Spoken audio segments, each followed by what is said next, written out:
Oh, Bubbleverse 4, Turn 2, Sightseeing. I'm going to continue on, I decided. I've got a security guy on the ground with me, but if it starts getting hinky, I'll head back to the Bubble 1, over.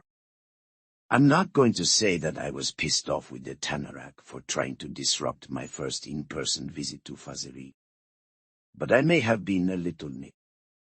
Screw them, I was going to get this done. Message received and understood, Lieutenant. Take care, over. I copy, Yamundsen. Hernandez, out. I turned to Saduk and Captain Smith.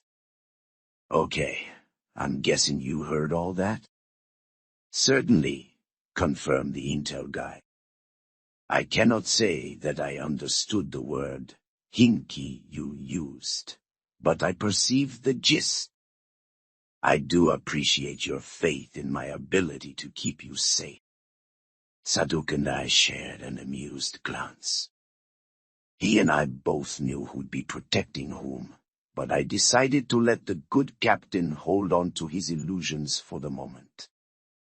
Diplomacy took many forms after all. The bubblers were like our cool, pun intended, little nerdy brother who earnestly wanted to be our best friend, and knew all sorts of neat tricks with low temperature. I couldn't help but like them, and I didn't want to hurt their feelings.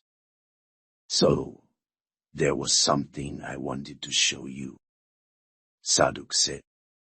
Remember when you took me to see that volcano on Hawaii?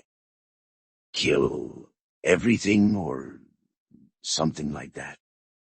Kralawea, I asked, amused. Saduk knew damn well what the real name was. This was him winding up Captain Smith just a bit. Yes, that's the one. Saduk gestured toward a trail that led up the side of the nearest towering mass. From the way the meager light reflected off the rocks that made up the hillside, it was probably mostly nitrogen and oxygen ice. We've got something up there that might interest you. Okay, I'm officially intrigued. I nodded to Captain Smith. Want to check ahead and make sure it's safe? Certainly. Wait, right here. He started up the track, his locomotion tentacles moving easily over the oxygen. It was light blue rather than white, shale. While he didn't draw a weapon, one of his manipulation tentacles rested on one of the items on his equipment belt. So, how have you been? I asked Saduk quietly. Modiwu. Home life treating you okay? Pretty good, actually. He gave me the bubbler equivalent of a smile. I returned it, knowing he could see my face inside the helmet. Little Thweka has passed her general awareness preliminaries and has been accepted into a training program for refining and purifying high-end material. They say she's got a talent. The pride was evident in his voice. I slapped him on the closest equivalent he had to a shoulder. Nicely done. Think she'd remember me if I visited. He twisted two of his tentacles together behind his back, the equivalent of shaking his head in a humorous fashion. He remember you? Shane reminded Amoy to tell you about that. Whenever you visited, it made their day, even the time you inflicted us with that twisty square toy. That thing bent our brains so badly. But you figured it out in the end, I countered. Trust me, it caused just as much frustration back on Earth as it did here. Yes. And that's the only fact that stopped some people from accusing you of deliberately inflicting psychological warfare on us. He gave me an amused look. You never told me that you didn't know how to solve it at the time either. I rolled my eyes. It kinda slipped my mind, okay?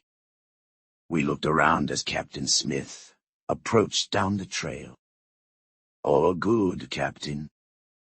It all seems clear, Lieutenant. Come this way, if you please. He turned and led the way back up the trail, but moderated his pace to a slow crawl. That lasted right up until, I came right up behind him with an unspoken threat to tread on his tentacle tips if he didn't get a move along. Then he hustled along a bit faster, though it still seemed he didn't think that bipedal motion was all that efficient. Maybe it's not. But we high-temperature aliens have got a lot more energy to waste. Fazriep has about 2/3 the gravity Earth has, so I didn't have much trouble getting along, even wearing the cold suit. I knew I was putting out more heat, but it was storing it away nicely, along with the heat it was generating via its own operation. I'd been told that if I ever started feeling hot in the suit, to stop and rest for a few minutes, it'd gradually bleed away thermal energy. If I didn't, and it looked like I was likely to overheat, it had been programmed to perform emergency venting. In that particular eventuality, it was a really good idea to get all bubblers as far away from me as possible. Preferably over horizon.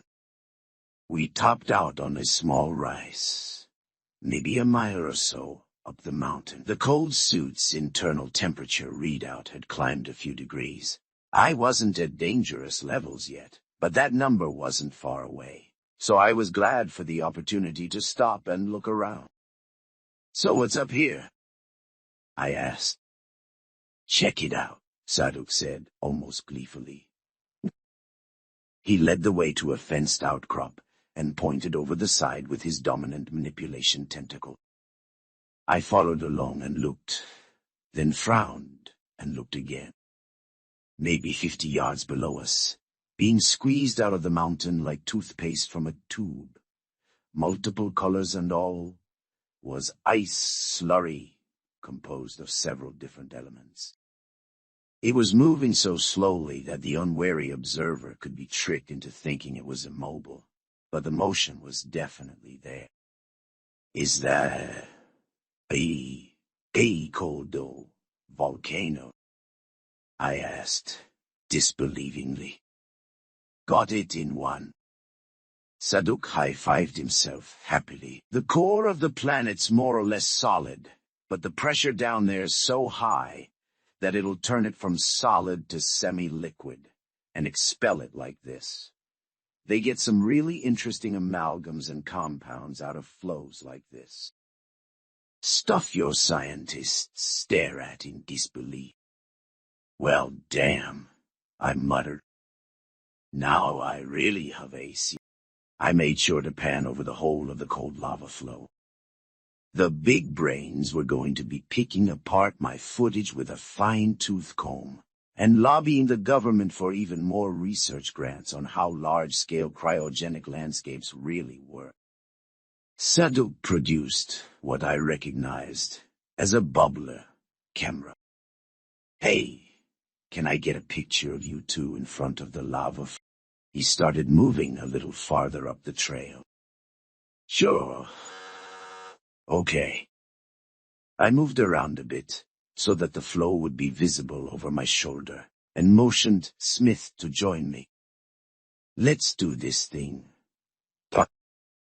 Certainly. He moved in close, then looked up at me. May I ask you a question, Lieutenant? Ask away, I said, dozing with one arm over his shoulders. Very well. Well, I've studied your file and the records of the first contact between our two species, and there's one thing that puzzles me. Why do you bother with us? I picked up a chunk of light blue oxyrock in response to Seduk's shouted instruction and glanced at Smith. What do you mean? I mean, humanity has basically nothing to fear from us.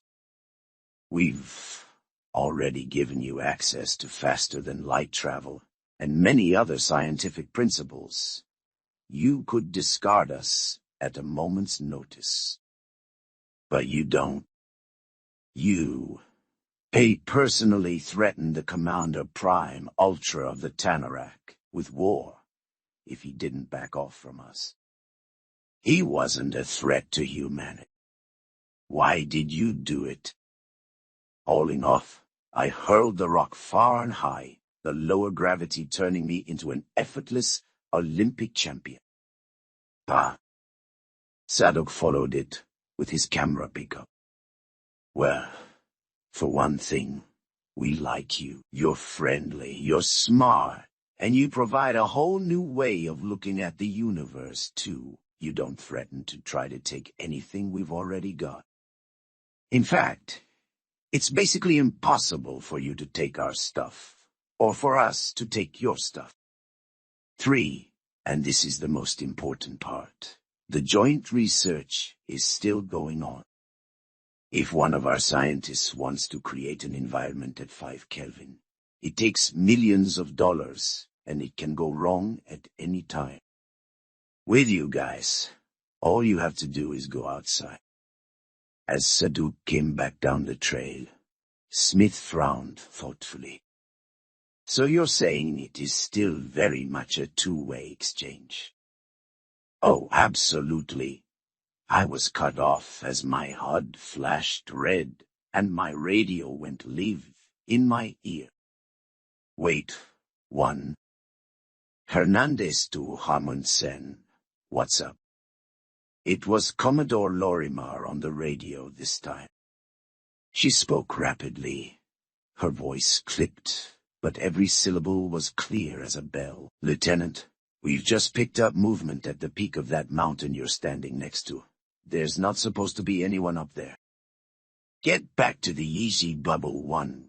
1 Vada double. That's an order. That was when I felt the rumble through my boot soles, and I knew the warning had come too late. Yeah, shit.